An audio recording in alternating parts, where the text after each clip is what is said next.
Bird brain. I call it bird brain. Nikki Haley has made an unholy alliance with rhinos, never Trumpers, Americans for no prosperity. She was sitting there like... She's gone crazy. She's a very angry person. She is not presidential timber.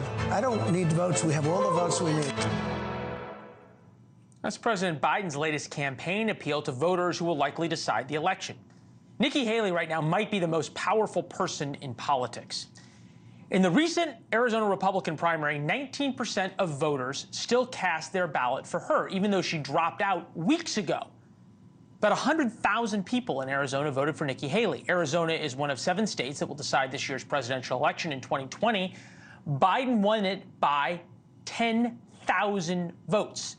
That's 10% of Haley's total. With us now, David Drucker, senior writer for The Dispatch. Okay, look, these are the very same people that are, shall we say, suburban Republicans, well-educated, wealthier, Nikki Haley-type voters that you and I found in New Hampshire and South Carolina and in Iowa. In 2020, they were choosing against the unknown, which was, at the time, Joe Biden against mean tweets Donald Trump. Now, Biden's got a record, and those suburban voters do not like that record. You know that old story about fool me once. That's correct, Leland. So you have 2 things competing against each other. You have a president who now has a record, and Republicans who I like to talk about belonging to the Ronald Reagan faction of the Republican Party, now a minority faction compared to Trump's populist conservatives. They could imagine Joe Biden to be whatever they wanted him to be in 2020. Not so much anymore, and that's part of what I discovered in reporting out this latest story for The Dispatch.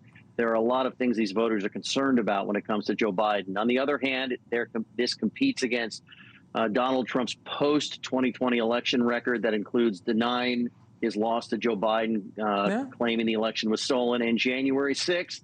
And all of this has just continued 9, 10 years on. And so which direction do they want to go? And that's something we don't know yet.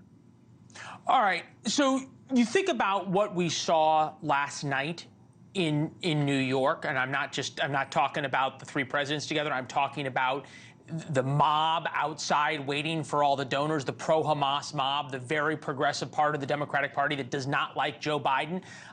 If Joe Biden tacks to the center meaningfully on any of these issues that the Ronald Reagan Republicans care about, last night is going to look like a party compared to what's going to happen in Chicago come the convention. Joe Biden doesn't have any room to tack to the center. Donald Trump does. Well, it's a very interesting thing here because Donald Trump could tack to the center and probably improve his election prospects, except he continually refuses to do so and will often say that his base is bigger than most people think, and he's very comfortable catering to his base. Joe Biden's coalition I've always described as being a mile wide and an inch deep, right? They've always come together, or they came together in 2020 because they didn't like Donald Trump. And so I think the question is, can he do in 2024 what he did in 20, which is there are a lot of voters that are not as excited about him as they were about Barack Obama or Bill Clinton, to compare some of the other presidents at that fundraiser last night. But will the fear of Trump and what he could do to the country over the next 4 years bring this coalition back together? That's also something we don't know yet. It could happen, but it may not.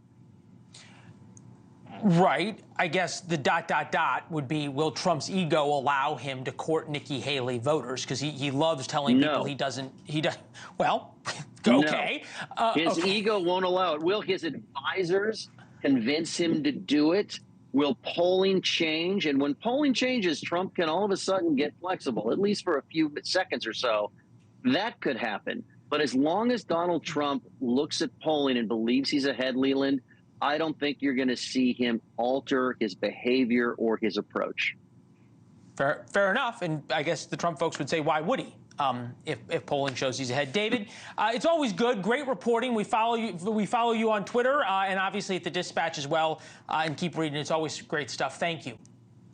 Thanks, Leland. Thanks for watching. Go to joinnn.com to find NewsNation on your television provider. And don't forget to click the red subscribe button below to get more of NewsNation's fact-driven, unbiased coverage.